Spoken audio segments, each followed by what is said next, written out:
the Donald. He showed his style and his charisma. He took punches and showed that he can shake them off without effect.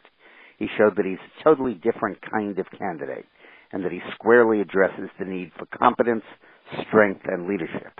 He was hit on his quotes, and he came back saying we had more important things to do than play political correctness. His business activities, he made money and followed the laws. A very, very strong performance.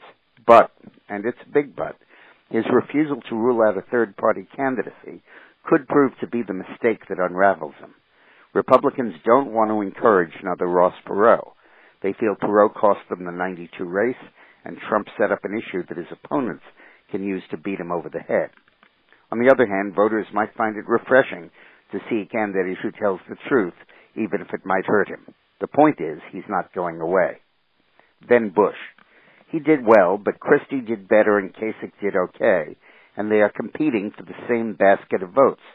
He certainly didn't stand out in the crowd. Bush handled the economy well, established his conservative credentials, but he was hurt on immigration and probably dropped in the polls as everybody else became better known. Among the conservatives, Ted Cruz stood out. His answers were crisp, sharp, and relevant. On immigration, he scored big points. He showed a degree of information and specificity that others didn't have. By contrast, Walker was badly hurt by his support of amnesty. His answer was weak. He was great on foreign policy and good on showcasing his excellent record in Wisconsin. But he may not recover from that amnesty answer.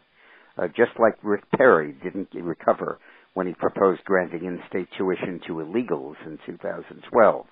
That beat Perry, and amnesty could hurt Walker. Marco Rubio underwhelmed. He seemed to be good number two, a VP, not a president. His answers had no punch.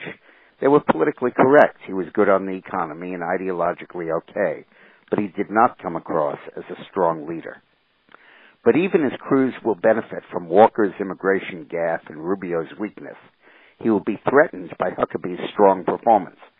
Huckabee did as well in this debate as he did in '08, when the debates propelled him into the top tier. His religious answers were moving, but so were his secular answers, his defense of Social Security, his advocacy of the fair tax, and his castigation of Wall Street. Rand Paul made himself into a sideshow. His answers were good on the First and Fourth Amendment and NSA, but he marginalized himself when it came to Israel and Iran. Ben Carson was just weak and understated, well-informed, good answers on race and strengthening the military, but he's not ready to break in with this fast a crowd. To summarize, the winners were Trump, Cruz, Huckabee, and Christie. The losers were Bush, Walker, and Rubio. No change for Paul or Carson, and Kasich did well because he showed up and hadn't been around previously. The other big loser was Fox News. Their anti-Trump bias was obvious. The questions were way too negative and often too personal. The network, which is built on being fair to conservatives, was manifestly unfair to them tonight. Thanks very much. This video is sponsored by the Birch Gold Group.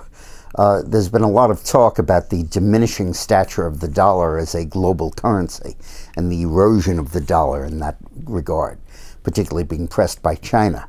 Now, the IMF, International Monetary Fund, has something called the SDR, Special Drawing Rights, which is really its own currency, backed by a market basket of other national currencies.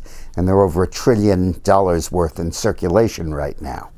And they just announced that they're going to add the Chinese yuan, the China currency, to that market basket, which will make it stronger and much more worldwide, much more global.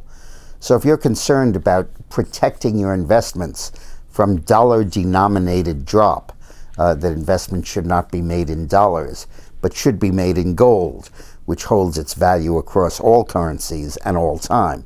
It costs just as much in gold to buy a gallon of gas now as it did in 1945. You can get information about this from the Birch Gold Group. Send away for this booklet. Click on the link at the end of the video, and it'll tell you how to switch to gold, how to roll over your IRAs and 401ks into gold without tax consequence. Thanks for watching.